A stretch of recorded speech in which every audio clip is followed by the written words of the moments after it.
Assalamualaikum warahmatullahi wabarakatuh. Halo, dengan saya di sini. Saya Sylvia Margareta Putri, NIM 203200107 dari jurusan PGMI kelas D IAIN Ponorogo. Dapat dilihat di dalam channel YouTube saya berisi tentang tugas-tugas kuliah. Dan pada kali ini saya akan membawakan materi tentang metode pembelajaran PKM di SD atau MI. Tugas podcast kali ini digunakan untuk melengkapi tugas mata kuliah pengembangan PKN untuk SD atau MI. Oke, yang akan kita bahas pertama yaitu kita akan membahas tentang definisi dari metode pembelajaran terlebih dahulu. Sebelumnya, kalian tahu nggak sih apa itu metode? Metode adalah salah satu cara yang digunakan bagaimana seorang guru mengajarkan pelajaran kepada siswanya dalam sebuah pembelajaran yang ingin dicapai. Sehingga metode pembelajaran dapat diartikan sebagai suatu cara yang dilakukan oleh guru dalam sebuah pembelajaran untuk menyajikan materi pembelajaran yang teratur, yang berbeda untuk mencapai hasil belajar dengan kondisi yang berbeda juga. Dalam metode pembelajaran berfokus pada proses dan hasilnya. Maksudnya di sini seorang guru dapat menentukan bagaimana cara dia mengajar sekaligus menentukan tujuan dari hasil belajar yang akan atau yang dapat dicapai oleh peserta didik. Dalam konsep metode pembelajaran merupakan prosedur, urutan, langkah-langkah, dan cara yang digunakan oleh seorang guru dalam pencapaian tujuan pembelajaran. Namun, ada beberapa faktor yang digunakan untuk mempertimbangkan apa saja metode yang digunakan oleh seorang guru untuk suatu proses pembelajaran. Ada beberapa faktor, di antaranya yang pertama ada tujuan pembelajaran, pengetahuan awal siswa, karakter materi yang akan diajarkan, alokasi waktu dan sarana penunjang, serta jumlah siswa. Oke, untuk yang pertama yaitu tujuan pembelajaran. Seorang guru harus mempertimbangkan tujuan pembelajaran terlebih dahulu. Hal ini harus dilakukan sebelum memilih suatu metode pembelajaran. Dalam pendidikan kewarganegaraan, tujuan pendidikan seringkali muncul dengan tema yang sama tetapi dalam jenjang yang berbeda. Misalkan, kelas 4 dan kelas 6 memiliki materi yang sama namun memiliki jenjang atau tingkatan yang berbeda. Sehingga disebutkan tujuan pembelajaran dalam kurikulum merupakan inti dan kompetensi dasar yang sangat diperlukan oleh peserta didik. Yang kedua yaitu pengetahuan awal peserta didik. Sebelum memilih metode pembelajaran, seorang guru harus memahami dan melihat pengetahuan awal yang dimiliki oleh siswanya. Hal ini penting untuk menyesuaikan metode apa yang akan digunakan. Karena jika seorang guru salah mengambil metode pembelajaran, maka akan mengganggu atau menghambat kelancaran proses belajar mengajar. Yang ketiga yaitu karakter materi yang diajarkan. Seorang guru harus bisa mengetahui bagaimana karakter materi yang akan diajarkan kepada siswanya. Untuk mata pelajaran PKN memiliki sifat yang beragam karena di dalamnya mengandung sikap patriotisme dan nasionalisme. Dari kedua sifat ini dapat diajarkan dengan menggunakan metode yang sama. Bisa berupa ceramah, lalu bisa dengan menggunakan metode tanya jawab, seperti itu. Lalu yang keempat yaitu alokasi waktu dan sarana penunjang. Untuk alokasi waktu dan sarana penunjang itu tergantung dari sekolahannya dan juga gurunya. Bagaimana cara seorang guru mempertimbangkan metode yang akan diambilnya? Karena semua metode pasti memiliki alokasi waktu dan sarana yang berbeda. Karena dalam mata pelajaran PKN pasti memerlukan beberapa sarana, mungkin seperti LCD, gambar-gambar seperti itu.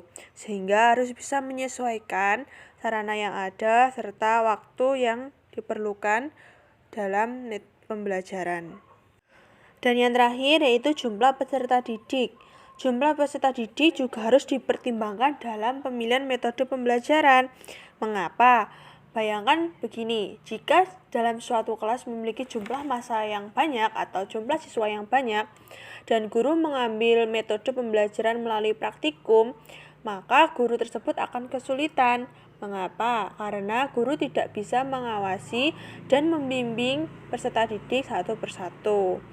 Jadi, guru harus bisa mengambil langkah yang tepat untuk mengambil metode pembelajaran yang akan digunakan.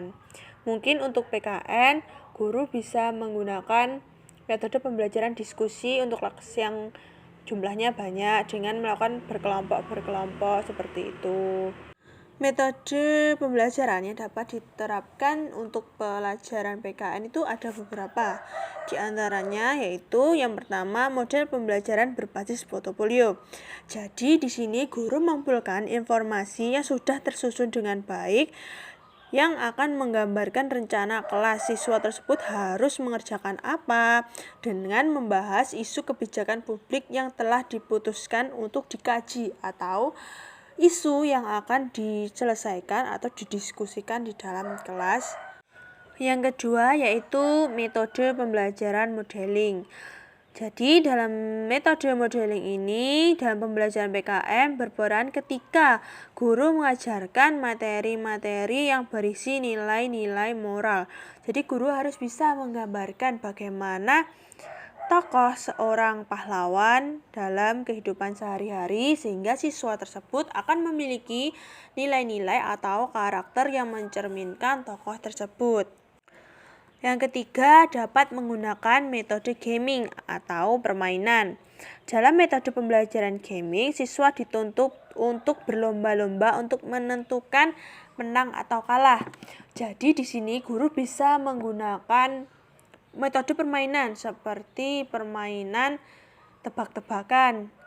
Guru akan memberikan gambar tentang seorang tokoh pahlawan. Jadi nanti siswanya disuruh untuk menebak siapa nama tokoh tersebut. Dan jawaban yang paling banyak dia yang akan menang. Dan guru bisa memberikan suatu pujian ataupun hadiah kepada peserta didik yang sudah memenangkan lomba tersebut agar menambah semangat siswa dalam belajar. Yang keempat yaitu metode VCT, merupakan metode menambah nilai dengan cara sedemikian rupa sehingga peserta didik menjelaskan atau memperoleh kejelasan pemantapan nilai. Metode selanjutnya yaitu metode demonstrasi. Jadi di sini guru akan memperagakan atau mempertunjukkan kepada siswa tentang suatu proses, situasi, dan benda tertentu baik sebenarnya maupun tiruan. Guru bisa menggunakan media gambar. Mungkin gambar tentang BPUPKI. Jadi di situ nanti guru akan menjelaskan bagaimana proses terjadinya atau bagaimana proses persiapan sebelum kemerdekaan. Metode selanjutnya yaitu metode tanya jawab. Pasti kalian tidak asing bukan dengan metode ini. Metode ini seringkali digunakan oleh guru-guru ketika setelah menjelaskan sesuatu, maka guru akan bertanya untuk mengukur bagaimana pemahaman siswa tentang materi. Tetapi dalam metode ini guru harus bisa mencari atau mengunggah semangat siswa untuk menjawab persoalan yang dipertanyakan oleh gurunya. Yang ketujuh yaitu metode diskusi. Di sini hampir sama dengan metode tanya jawab, tetapi dalam metode diskusi hanya dilakukan oleh pelajar atau guru akan membentuk suatu kelompok yang nantinya akan membahas tentang isu yang sudah diberikan oleh guru. Jadi pertanyaan mungkin akan dilontarkan kepada teman-temannya. Nanti jika anak belum bisa menjawab pertanyaan, bisa bertanya kepada gurunya. Diskusi ini merupakan suatu cara penyajian bahan pelajaran dengan menugaskan pelajar atau kelompok pelajar melaksanakan percakapan ilmiah untuk mencari kebenaran dalam rangka mewujudkan tujuan pembelajaran. Metode pembelajaran yang sekarang ini ramai digunakan yaitu problem solving atau berbasis masalah.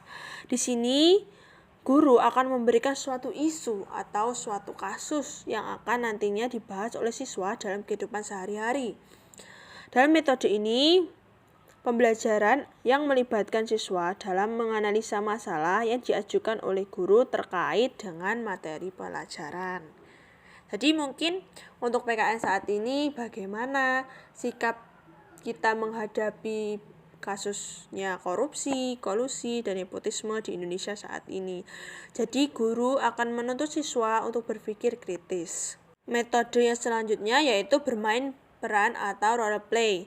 Bermain peran merupakan suatu cara yang diterapkan dalam proses belajar mengajar di mana siswa diberikan kesempatan untuk melaksanakan kegiatan serta menjelaskan sikap dan nilai serta memainkan tingkah laku tertentu sebagaimana yang terjadi dalam kehidupan masyarakat. Jadi di sini anak akan bermain peran atau bermain drama.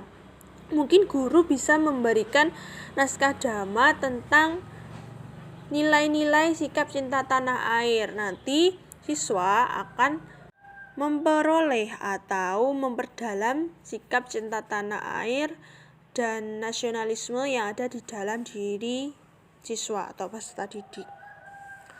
Metode yang terakhir yaitu karya wisata. Biasanya karya wisata ini dilakukan oleh kelas akhir atau kelas 6 bisa kelas 5.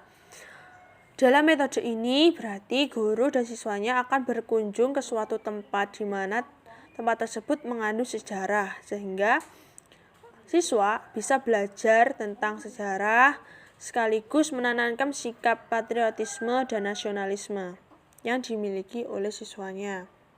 Dari materi yang sudah saya jelaskan dapat disimpulkan bahwa metode pembelajaran adalah suatu cara yang digunakan seorang guru dalam mengajarkan materi pembelajaran kepada siswa yang nantinya untuk mencapai tujuan pembelajaran. Dan metode yang digunakan pun bisa beragam seperti metode ceramah, diskusi, dan sebagainya.